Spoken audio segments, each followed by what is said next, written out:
This one simply says, "Run, Melissa, run!" Lakeisha Aisha weighs in. His relationship is so inappropriate with Melissa.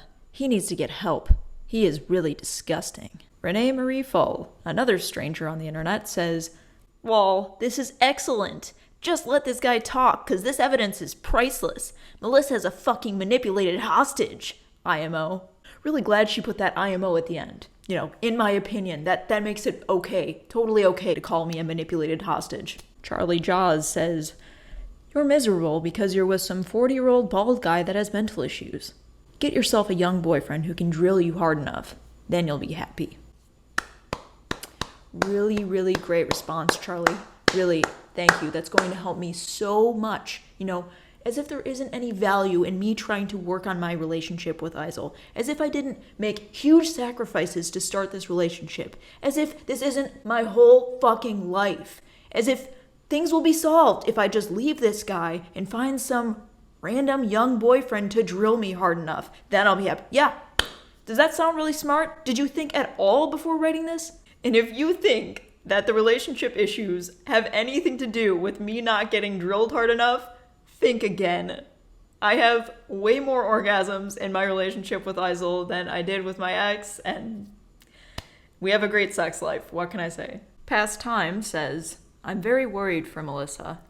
But if you were worried, you'd go to Melissa's own channel and hear her talking about her own life in her own terms.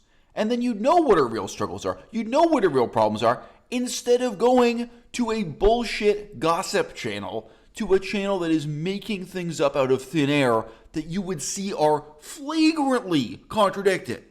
If you just had the fundamental human decency or human curiosity to hear Melissa's own side of the story.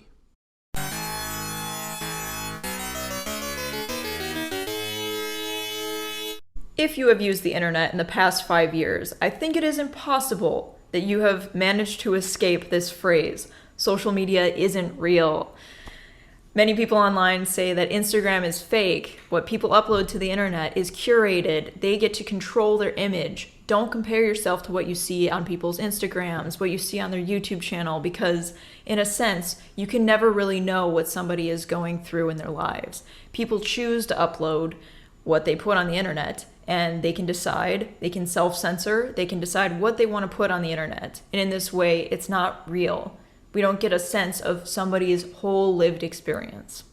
Doubtless, there is some truth to this. I have to realize that even when I try my best to portray my life on the internet, when I try to share with people my lived experience and also try to share with them what I've read, history, politics, that there is some element that they can't really know everything about my life. They can't know everything about history and politics, that all I can share is just one bit, right? You can't get the whole comprehensive look into somebody's life just by watching one YouTube video.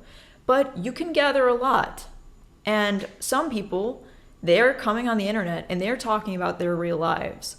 I have come on the internet and talked about my real life. And I've seen that it's risky. Because I have decided to share things to the internet, things that are meaningful to me, talking about veganism, talking about my relationship with my boyfriend, talking about politics, talking about history, talking about any kind of issue. If you get on the internet, you are likely to get some kind of hate in response. And this is a factor of life that we all have to get used to in the 21st century. If you want to be a person on the internet, you are going to get some kind of response from people that are crazy, that are stupid, and you have to deal with that and not let it get to you. And if I see that people have commented on the videos that I've recorded with my boyfriend in the past talking about our relationship, why would I respond at all? You know, why would I dignify these responses with a video talking about it?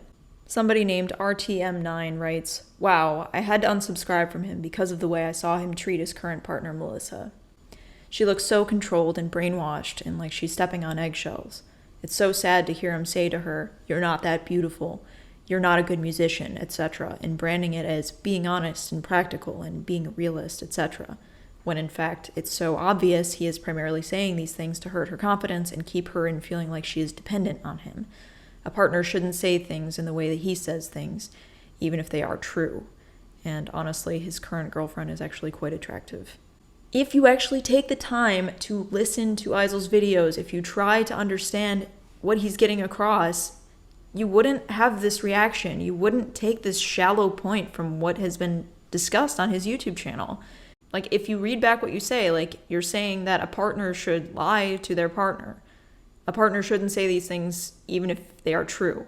So the fact that I haven't played music in 10 years, that I'm not a practicing musician, that I really don't have any right to call myself a musician anymore because I don't play music.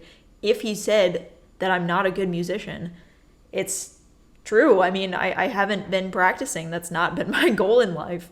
Is the role of your partner in life just to flatter you constantly, to give you a false impression of your abilities? On his channel, Eisel discusses beauty and sexuality and attractiveness in a very nuanced way that has been really helpful for me, and it's been really helpful for quite a few people who have watched his YouTube videos. It is important to be honest and realistic. It is important not to lie to yourself about beauty. It's important not to lie to yourself about your own abilities. I think it's an important issue in many people's lives that they've only received encouragement, they've only received positive feedback from other people, and it prevents them from growing. It prevents them from becoming a better person when they don't have criticism, when people are in effect lying to them or flattering them because they want something from them. You know, like, is the idea that because some man wants sex from me that he will give me compliments when he doesn't really mean them? Like, that's not good either. That's manipulative. That's actually manipulating somebody. But if you're honest with them, if you're trying to help them improve or, you know, do something with their lives and give them valuable criticism, that means something. The people who leave these comments on these gossip videos, it spreads these lies. It spreads this misinformation about what Eisel actually says in his videos. And if nobody takes the time out of their life to listen to what he says, I think they're missing out on pretty valuable insight and philosophizing on these issues that could help people in their lives. This was a comment I received prior to turning off comments on my YouTube channel from somebody who calls themselves Durian Rider, but clearly is not Durian Rider himself. Eisel is a narcissist. You should steer clear of him. Get out while you have your mind intact. This one is a doozy, and it's really doubling down on the narcissism idea. And it's getting pretty dark here. I've seen a lot of this on the internet, that if anybody has a relationship problem, the default is to label the man as a narcissist and to tell the woman to get out and get on with their lives, you know, start with somebody else. As though there couldn't be some other explanation as to why the relationship is having issues, and there couldn't be some value in trying to work through issues in a relationship to grow as people in relationships. No, let's just label somebody a narcissist, some vague term to try to describe somebody's behavior. Okay, so this is Miss Fittis Henry's Bugsy Brown. Thank you for making this video. This situation is extremely sad. I've been following it for 3 years. This is somebody who's really dedicated, somebody who's been following our relationship for this long. Okay, there's nothing we can do. I write this letter in vain. Melissa, you are better off alone forever. Improbable worst case scenario. Than giving some of your best years to this cerebral narcissist. Oh, it's not just a narcissist, he's a cerebral narcissist. This is some further classification of narcissism. Right now, you're still the best narc supply available to him. Definitely the primary source. Will feeling special that way be enough for you over the coming years, decades even? Has it been worth it to this point? Be honest with yourself. You can never get the time back you spent in misery trying to please him. One day, if all goes well, you will wake up to the fact that you wasted some of your best years trying to impress this guy, getting embarrassed online by him on his channel for all to witness, feeding his ego just to feel special to someone you admire as being intellectually superior, etc. He may even find better primary narc supply one day, and that will hurt more than you can imagine, even regardless of being in an open relationship. You've already lowered your standards just to keep him in your life. It's not worth it. You don't have to do this. There are better ways to truly grow as a person and feel special. And if you really need it, there are cerebral narc and other intellectual content ideas, discussion, critiques, etc. available on YouTube for free, without personally putting up with the embarrassment and emotional abuse. If you want to read the rest of the comment, I have it on screen, but I'm not going to read the rest of this comment to my audience. It's very insulting to my boyfriend, and it's insulting to me too. Perpetually Annoyed responds to this long message by saying, I agree. I picked up on his narcissism and her codependence right away because I was in a bad marriage just like that. I'm sorry about your bad marriage, and I'm sorry that what you've seen, you've interpreted as being this situation where Isel is narcissistic and I'm codependent, and agreeing with all the things that she said that were insulting about my boyfriend. It's very sad to see this. These are all just strangers on the internet passing judgment on me and passing judgment on the relationship. They don't even put their real names. They aren't putting themselves out there. They aren't showing who they are. They're just talking about us. They're just gossiping about us, and they're making really in-depth examinations of our relationship. It's a bizarre thing to behold. Really, it is surreal to behold. Because I have come on the internet and talked about my relationship with my boyfriend, I feel like when I see some of these comments, I have some kind of obligation to defend my honor, to defend my boyfriend's honor, to defend the honor of our relationship, the dignity of our relationship. Before comments were turned off on à-bas-le-ciel videos, I would see the comments. I knew what people were saying about our relationship in response to those videos. And afterwards, other videos have been made talking about à-bas-le-ciel, talking about my boyfriend's YouTube channel, talking about me breaking up with my boyfriend and encouraging me to break up with my boyfriend. Like, you know what? A lot of people don't have that in their lives. Even people on the internet who are a couple, like, they don't have this kind of antagonistic response where people are saying, break up with your boyfriend, like, leave him, he's abusive, he's cruel, he wants you to be his slave, any kind of horrible, cruel things to say about the nature of our relationship have been said. And usually not even by people I know, but yes, sometimes the deepest connections that I have with other people have been really compromised by what they've said about my relationship with Isel. And it's really had a negative impact on me. It's had a negative impact on Isel because I have responded in a way that I was hurt and I started feeling negatively. I started internalizing some of these things. I decided that it was worth it to come on camera and talk about our relationship, to talk about the meaningful things that we have discussed about sexuality, about jealousy, about open relationships, about breaking up and getting back together, about mistreating Isel. These things I wanted to talk about because I felt like they were valuable. I felt like somebody could learn from my experience and not repeat my mistakes. That's part of why we share regrets in life with people that we know, is so that, number one, maybe they can learn from our experience and not do that in their own lives. But also, number two, that we show that we've had some self-reflection, some analysis, and that we can be better people when we realize what we've done wrong. We can make amends and improve who we are. We can try to be better people. Any of these people that are commenting in our relationship, that are commenting on my psychology, that are commenting on Isel's psychology, that are talking about the psychology of our relationship, these are deeply personal things that is beside the point from the actual content, what we were actually trying to share with the audience, what I was trying to share. I was being very real and very honest, even to the point that I didn't really have a concept of performing for the audience. I wasn't acting. I wasn't putting on a show for anybody. That was really how I was feeling at that time. I shared these things on the internet partly because I felt it was worth it. This was my life. If somebody could watch that and relate, or they could say, wow, I've been there, or if I'm there, I know how not to act. I know how not to respond, right? Like taking some lesson from it.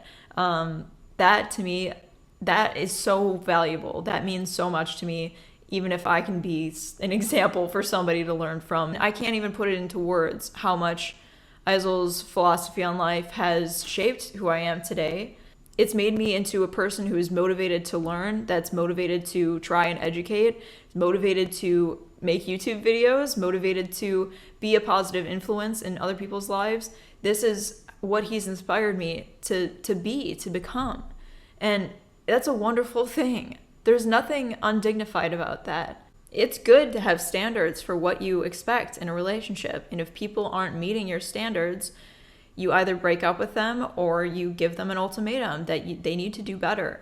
And there's nothing wrong with that. If somebody is unhappy in a relationship consistently and they say to the person why they're unhappy, if the other person says, I will do this, I understand you're unhappy, but I will change, and they try to make it work, but it doesn't over and over again, that is why people break up. That's partly why relationships fail. It happens all the time, but I have been particularly very difficult to deal with in this relationship. And Aizul has put a lot of time and effort into improving my life, into building me up, helping me learn Chinese. Just the fact that I got to live in China, I got to live in Taiwan, thanks to Aizul, I got to learn the Chinese language, I got to learn to be an ESL teacher, I got to take care of his daughter in France. Just think alone of my moving to China and moving in with Aizul. He didn't expect me to pay rent. I worked as an ESL teacher. Who would do that for you? Like, who would offer their home to you, offer to teach you to be an ESL teacher, offer to help you learn Chinese, teach you Chinese? Like, that is incredible. What Aizul did for me, that wouldn't be possible otherwise. I wouldn't have done it otherwise. I wouldn't have had that adventurous period in my life. I didn't have that internally, that motivation to explore and live somewhere else and grow as a person. I wouldn't have gone to France multiple times, and I wouldn't have had the experience of taking care of his daughter, which was so meaningful to me. We had this wonderful connection that I got to be a step parent to her. I got to be a second mother to her. Not for very long, but when I did, it meant a lot to me to have that connection with a child, to have a connection with my boyfriend's child, that I could be like a second mother to her. Aizul has brought so much positive into my life, and I've changed my life for the better so much because of him.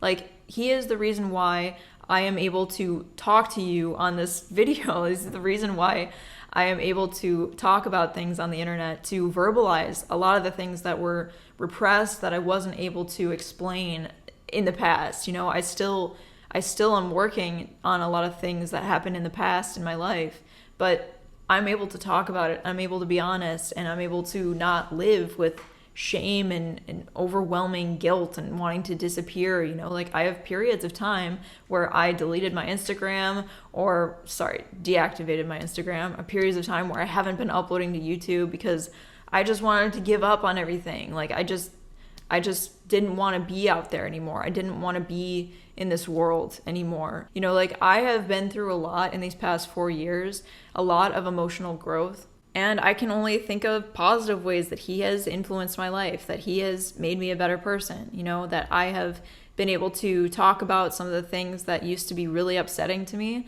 that used to be everything involving my ego. Like, I used to be really hung up on a lot of things that I'm not anymore, that I've moved past. One thing that Aizul said to me once that really struck me was like, okay, maybe this was the big thing to you at this time in your life. Like, maybe this is what really bothered you for a long time, but can't you move past that? Can't you say, okay, that was who I was in the past, but today I'm somebody else. I'm not going to let that be who I am forever. I'm not going to let that be the one thing that is going to take over my life. Like, you can take charge of how you're feeling. You can take charge of your emotions, what you do. The only person you can control is yourself. You can only change yourself. You can't change how other people perceive you. You can't change how the world is going to respond when you try genuinely to share your life with them. It would really hurt if somebody said, oh, this is fake, oh, social media is fake, YouTube is fake, what you've shared to the internet, it's not real, right? No, you don't know my whole life. You don't know everything that I've struggled with. You will never know the whole story of my life. You will never know all of the things that I have struggled with. And I won't know what anybody else has struggled with all the way, because there's only so much that we can know about people's lives. But what I've shared has been real. So much so that I didn't really even have a concept of acting or performing for an audience for quite some time. Kind of embarrassing, I know. But yeah, no, I didn't really think that, like, oh, I'm performing for somebody. This is an audience that I'm performing to, right? But no, when I think of it, like, this is a crowd of 10, 20 people. This is a crowd of 100 people that I'm talking to. I'm sharing my life with you. What are you going to gain from this? What I want to say here is that social media is real. What you share to the internet, that is a reflection of you. That is a reflection of your society. That is a reflection of what you want to present to the world. And it really matters. Okay, social media is real. Instagram is real. These are the platforms that we have today, more so than ever, to display who we are, to talk about what matters to us, to share with the world what we're reading, to talk about the books that we've been reading, to talk about why it matters to us and share with others, to enrich the lives of other people that we would have no way of knowing beforehand, like prior to the internet, prior to social media. So to me, I feel like this is such a negative response to what we have, the potential that we have for social media, the potential that we have for Instagram, the potential that we have for YouTube. The very fact that I can record this video, upload it to YouTube, share my life with somebody is significant. It matters. We can watch other people's videos, learn from their experiences, and either try to learn from them and not repeat some of their mistakes, which I wish I would have seen a lot of YouTube content recently that I've seen. I wish I would have seen it when I was 18. I wish I would have seen it when I was even younger than that. Like, really, we have this amazing potential that when I was younger, I really felt like that didn't exist. Like, there were some places where you could share music, you could share your face, you could go to forums. But it's not the same as sharing your life this way and trying to find others, reaching out to others who might be able to relate, people who might be able to learn from your experience, people might be inspired to change their lives because of what you share on the internet. So it is discouraging, and it has been very detrimental to my view of this relationship, my view of what I'm doing on the internet, to see negative comments about my boyfriend, to see negative comments about our relationship, to see negative comments about me, to have people online psychoanalyzing me and talking about my issues with codependence. Dude, fuck you. You don't know me. You don't know what I've done. You don't know what kind of bad person I am. You don't know what kind of good person I could be. You don't know me. But what I am trying to share really mattered at one point or the other. And to see somebody just making cruel judgments on my character, on my boyfriend's character, rather than being a positive person and trying to learn something from what we're sharing, just being snide and saying hurtful things. If people come online and share their experiences, like, I have respect for that. I know what it's like to come online now and talk about my life and have people I don't even know talk about it and see what people say. It really can mess with your sense of self, your own ego. That's been a big problem for me, like dealing with my own ego, realizing in my 20s, that I hadn't addressed a lot of these things about my own ego that I should have probably accomplished when I was in my teenage years. But people mature at different rates. People grow when they want to grow. People change when they want to change. They will learn these lessons when they want to learn them. And when you are on the internet, when you put yourself out there on the internet, it really pushes you to learn a lot about yourself. And if you want to take advantage of that fully, push yourself to learn and try to share real content with others. I mean, there is value in sharing your life, but there is also content in sharing, like, how you're trying to intellectually enrich yourself, what it is that you're reading, what it is that you're thinking, what matters to you politically, what can you do to change the world. I want to talk about veganism on the internet because this is the most important thing to me, and I think everybody else that's close to me is sick of hearing me talk about veganism at this point. So yeah, at a certain point, you want to reach out to the people online who feel you, who have this in common with you, who could start something with you, who could do something with you. That is the power that we have on the internet. And it is sad to see people misusing it and to see people just making harsh remarks, psychoanalyzing and for what? What is this accomplishing? Other than just trying to prove that you are better than me or better than my boyfriend because we have the audacity to come online and talk about our relationship. Yeah, we do. I want to talk about my relationship with Isel. I want to talk about all of these things because it meant a lot to me when they were happening, when I was going through all these mental breakdowns about our relationship. You know, that has been hugely formative and hard for me to deal with, and I've really grown from it. Unfortunately, my having these mental breakdowns was really traumatic for Isel. Like, it was terrible for him to live with me going through these growing pains, and he didn't have to do that. You know, nobody had to do that for me. Nobody had to take care of me when I was weeping. You know, nobody had to help me, but Isel did help me, and I've been able to philosophize and talk about things that I wasn't able to even like verbalize at the start of our relationship. You know, I was very immature about sexuality. I was very immature about open relationships. I was very immature talking about Aristotle. You know, I was very immature talking about philosophy, which I'm still learning. I don't think I'm at the level where I can really share something really meaningful. I want to be able to talk about these issues. I want to be able to talk about philosophy. I want to be able to talk about politics that can portray something to the audience, that I can get something creative out. You know, I want to be creative with some of the things that I've learned. I want to share with others what I've learned. I want to enrich somebody's life with the knowledge that I'm able to gain, that I'm able to talk about with other people. This really matters to me. And this really matters to my boyfriend. Me and my boyfriend, we want to do this. And yeah, coming online, talking about personal struggles, talking about relationship struggles, there is also some role for that it means something. It meant a lot to some people.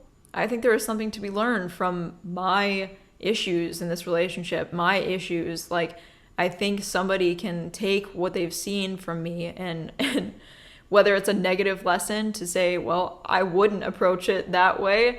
If I found myself in that situation, I wouldn't do it that way. Good. You know, like, I'm happy for you. Like, I want everybody to be less pathetic than me. You know, I have come on the internet and shown myself to be pathetic. I have shown myself in very unflattering light.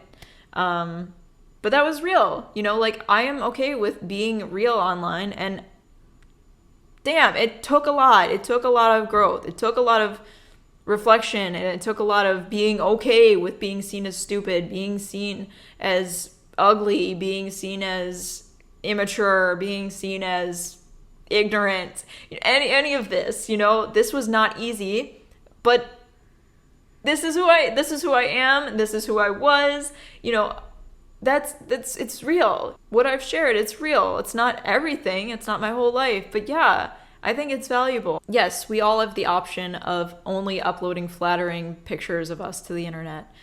We have the option of only recording YouTube videos on a day when we don't have pimples on our face, and then deciding that we'll share only when we look good, or only when we share something positive or flattering about ourselves. But we also have the option of sharing our real struggles and unflattering things, like things that really happen that are terrible but have made you who you are today, you know? Social media is real if you want it to be real. Instagram is real if you make it real, if you share your real life. But YouTube, you have this powerful way of sharing your voice, of sharing your face, of sharing your body, of getting something out there on the internet that is really you at that moment. And that's wonderful. That's real. Social media can be real if you make it real. YouTube can be real if you make it real.